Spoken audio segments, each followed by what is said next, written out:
Oh, ça me fait penser à 1 Samuel 2, 25.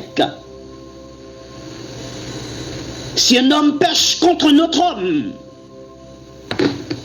Dieu le jugera. Mais s'il pêche contre l'Éternel, lui-même qui intercédera pour lui, et qu'il n'écoutait point la voix de leur père, car le Seigneur voulait le faire mourir. Il y a de tels messages, de tels avertissements de Dieu que vous n'écoutez pas, que vous ne respectez pas. Ce n'est pas pour autre chose, c'est parce que Dieu a déjà décidé. C'est un dessein arrêté. Dieu te détruira tout simplement. Et il faut continuer pour que Dieu puisse te détruire. Raison pour laquelle je vous dis que vous pouvez comprendre si vous êtes élu ou pas. Regardez votre vie. Vous vivez comment? Quels sont les défauts que vous avez? Quelles sont les faiblesses que vous avez? Quelles sont les choses que vous faites, que vous avez jugées qui ne sont pas conformes à la doctrine de Jésus, qui ne sont pas conformes au commandement de Jésus-Christ? Maintenant, comment sentez-vous quand vous commettez ces choses? Est-ce que vous êtes à l'aise dans votre conscience? Est-ce que vous vous sentez bien? Est-ce que votre conscience vous dit que vous avez bien fait? Bon, les autres font la même chose, bon, je vais ça aussi, bon, ce n'est pas grave ça. Bon, après, je vais demander pardon à Dieu. Et puis, vous continuez à le faire. Posez-vous la question, est-ce que je suis élu dans cet état-là? Est-ce qu'un élu peut commettre ça? Est-ce qu'un élu peut être là? Est-ce qu'un élu peut avoir la sourde oreille? L'élu peut avoir l'oreille endurcie, de ne pas écouter la voix de Dieu. Est-ce que vous êtes élu? Si vous êtes élu, est-ce que vous arrivez à contenir votre entourage? Parce que quand vous êtes élu, on ne peut pas vous influencer. On ne peut pas vous décourager. Parce que Matthieu 24, 24 est clair. Le faux prophète et le faux Christ ne peut pas séduire les élus parce qu'il n'est pas possible. Il y a une chose qui nous protège. Il y a une parole qui nous protège.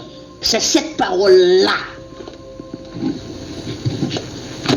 Raison pour laquelle que nous n'avons pas peur. Nous n'avons aucune inquiétude.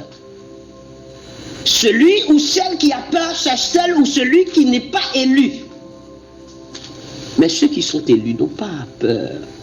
Peu importe là où vous êtes, vous allez vous en sortir. Parce que vous êtes élus, tout simplement. La parole me dit quoi ici? Car il s'élèvera de faux Christ et de faux prophètes. Ils feront de grands prodiges et de miracles au point de séduire même les élus. Hein, s'il était possible, même les élus. J'aime tellement cette phrase. S'il était au point de séduire même les élus, s'il était possible. Donc je me suis posé la question, quel sera le niveau des prodiges et de miracles des faux Christ et des faux prophètes? Donc le niveau de leur miracle est tellement extraordinaire. Donc, même les élus pouvaient croire, parce que ce serait tellement semblablement vrai. Même les élus pourraient croire. Lui, les élus, même les élus, le texte a dit, s'il était possible. Donc je crois, avec conviction et détermination, aucun élu, aucun enfant de Dieu, aucun vrai homme de Dieu, aucune vraie servante de Dieu ne suivra un faux pasteur, un faux prophète, un faux apôtre, un faux docteur, une fausse église. Vous ne suivrez jamais ces gens-là.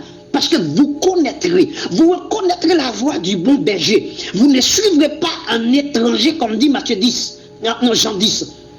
Vous ne suivrez pas un étranger parce que il n'est pas possible, parce qu'il n'est pas possible.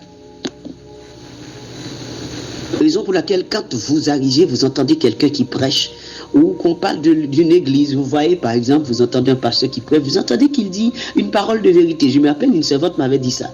Et elle m'a dit, et elle a entendu le pasteur qui prêchait, mais il se trouve que ce pasteur disait des bonnes choses, mais elle faisait que attendre pour voir l'assemblée, les gens qui sont devant ce monsieur, comment sont ces gens-là. Et quand elle a vu que les femmes n'étaient pas voilées, faux cheveux, maquillage, faux ongles, des choses, elle dit, ah, ce n'est rien de sérieux. Vous n'êtes pas le vrai. Ce n'est pas la voix du bon berger. C'est la voix d'un étranger. Et vous n'allez pas prendre beaucoup de temps pour discerner et comprendre quelle est la voix qui est la voix du bon berger et la voix qui n'est pas la voix du bon berger. Jéhoiada est mort.